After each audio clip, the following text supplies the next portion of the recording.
Мен оны бірінші рет көргенде жүрегім шым ете қалған. Қарапайым, ұяң қыз еді. Көзіне қарасам біртүрлі тыныштық, бірақ ішінде от жатқандай. Мектептің дәлізінде кезігіп, қысқа ғана амандасып жүрдік. Уақыт өте жақын араласа бастадық. Сабақтан кейін бірге қайтатынбыз.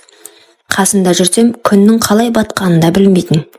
Әлі ештеңе айтпадым, бірақ іштей оның менікі болғанын қаладым. Бір күні кешке SMS жаздым. Кешке шығасың ба? Ол біраз ойланып, бауырларым ұйықтасын, кейін шығам деді. Сол түні алғаш рет сарайда кездестік. Ешқандай артық қимыл жоқ, тек ұшақтап отырдым. Шашының иісі, ақ мамықта екі алмасының денесінің жылуы, іштей осы сәтті ешқашан ұмытпаймын деп ойладым. Бірнеше апта бойы солай жалғасты. Кеш батқанда бәрі ұйықтағанда ғана кездесеміз. Құшақтасып ұзақ отырамыз. Кейде ерніміз түйіседі. Киімнің сыртынан ғана тигізіп жүретінмін. Соның өзі жүрегімді жарып жібере жаздайтынмын. Мен оны қатты қаладым, бірақ асықпадым. Өзімді тежедім. Себебі ол әлі қыз, ал мен оның сенімін жоғалтқым келмеді.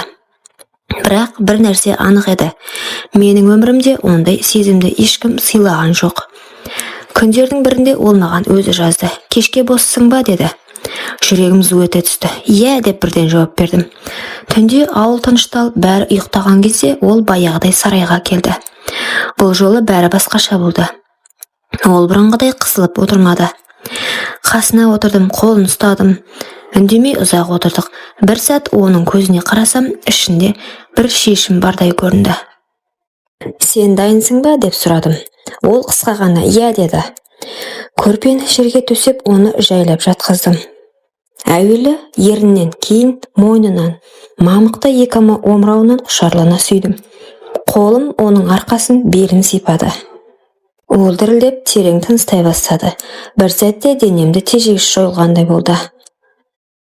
Досымды итеріп жіберген сәтім. Оның көзі тас төбеге қарап, ерні тістеліп ауырсынып қалды. Көзінен жас шықты. Мен тоқтадым ба деп ойладым, бірақ ол басын изеді. Жалғастыр деді. Аздан соң ауырсынуы басылып, тынысы жеңілдеді. Сол сәтте мен оның маған толық берілгенін түсіндім. Екеуміз де терлеп, шаршап, бірақ бір-бірімізге қанық күйде ұзақ жатып қалдық. Содан кейін бірнеше күн қатарынан осылай кездестік. Ешкім білмеді. Көзқарасымыз өзгерді. Жанасуымыз өзгеше болды. Енді бізді тек құшақтау мен сүйісу емес, бір-бірімізге тәуелді ету сезімі байлады.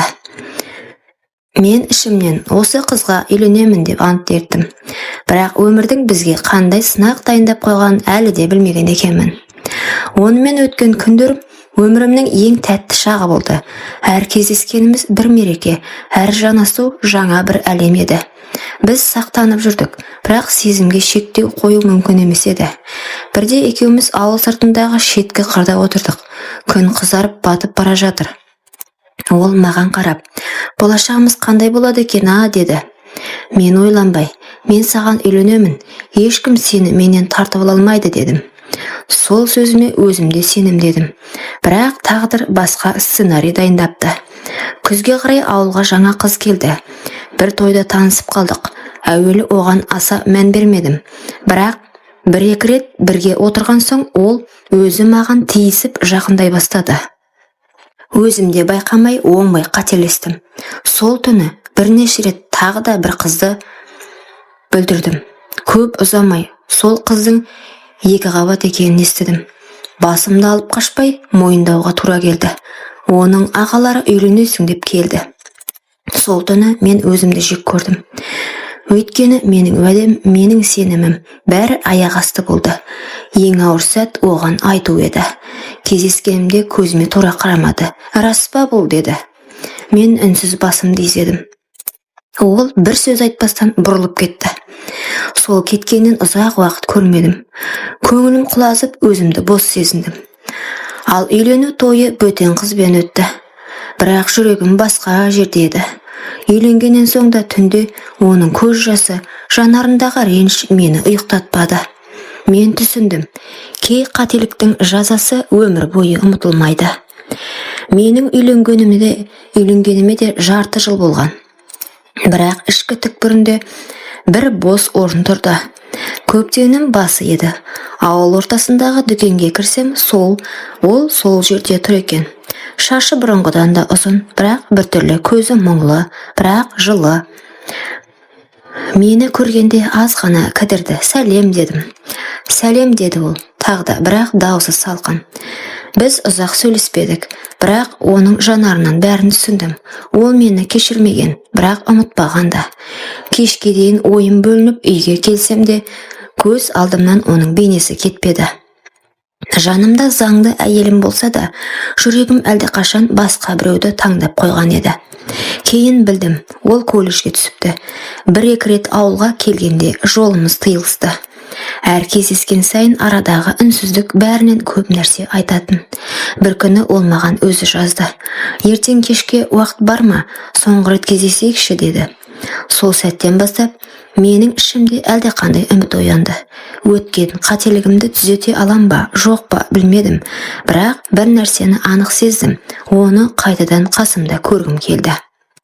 Келесі кеш ауылдың шетіндегі ескі қораға келдім. Ішінде ол тұр, қолында кішкентай шам, жүзі жарық, бірақ жанарында абай бар. Қалайсың дедім. Жақсы деді, біраз үндемей тұрды. Арадағы үнсіздікті мен бұздым. Қасына жақындап қолынан ұстадым. Ол қолын тартып алмады. Екі көзіміз түйісті. Сол сәтте бәрі қайта оралғандай болды. Жүрек дүрсілі, демнің жиілуі, жанасудың ыстығы. Бірақ бұл жолы бір кедергі тұрды. Ол бұрынғыдай толық берілген жоқ.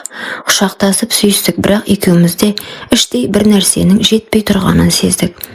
Сол түні жақындастық, дәмі таныс, бірақ өзгерген. Оның жанарында әлде бір сақтық, жүрегінде бір қақпа тұрды. Бұрынғыдай сеніммен емес, еркелікпен берілмеді.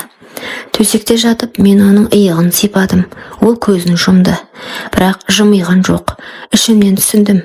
Мен сол бір жылы көктемде оның жүрегін бір жолата жаралаған екенмін. Таң ата екеуміз сөзсіз тарастық. Жүрегім тағы да босап қалды. Бұл жолы оны мүлде жоғалтып алуы мүмкін екенін білдім. Күздің аяғы еді, бір танысым. Ана қызды көрдің бе, бір жігітті алып қашыпты деді. Жүрегім бір сәтке тоқтап қалғандай болды. Сенгім келмеді. Телефон соқтым, алмады. Жүгіріп ауыл шетіндегі үйге бардым. Дөр алдында кемпірлер, шулаған әйелдер, қыздың үстінде орамал. Ол мені көріп қалды. Көздері жасқа толы. Мені алып кет деді сыбырлап.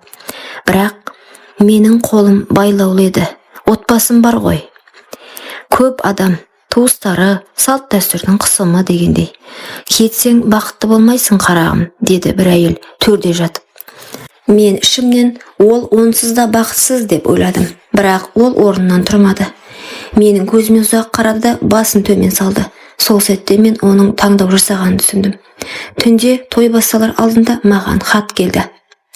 Сен кешіккен сәттен бәрі бітті. Мен енді сені тек есімде сақтаймын. Сол хаттан кейін мен түсіндім. Кейбір адамдарды сүйсең де, олардың тағдыры сенен тыс жазылады екен. Неке түні, жаңа күйеуі қасында, үй іші тыныш, қонақтар тараған, қыздың жүрегі дүрсілдеп тұр. Мен саған бір нәрсе айтуым керек деді ол. Баяу жігіт таңдана қарады. Мен таза емеспін, деді, көз жасына ерік беріп. Бұрын біреуді сүйгенмін, барымды соған бергенмін. Бөлмеде үнсіздік орнады. Жігіт біраз ойланып отырды да. Сен менің әйелімсің, өткеніңе үкім шығармаймын, деді. Ол сөздер жылы естілгенімен қыз оның жанарынан бір нәрсе өзгергенін сезді. Бұл бақылау сияқты көрінгенмен іштей ол да өз қақпасын жапты. Кейінгі күндері екеуі бірге жатты, бірақ қыз бұрынғыдай сезімді сезбеді. Бұрынғы жігітімен болған сәттері құшақтың ыстығы, жүрек дүрсілі, бәрі тек естелікте қалды.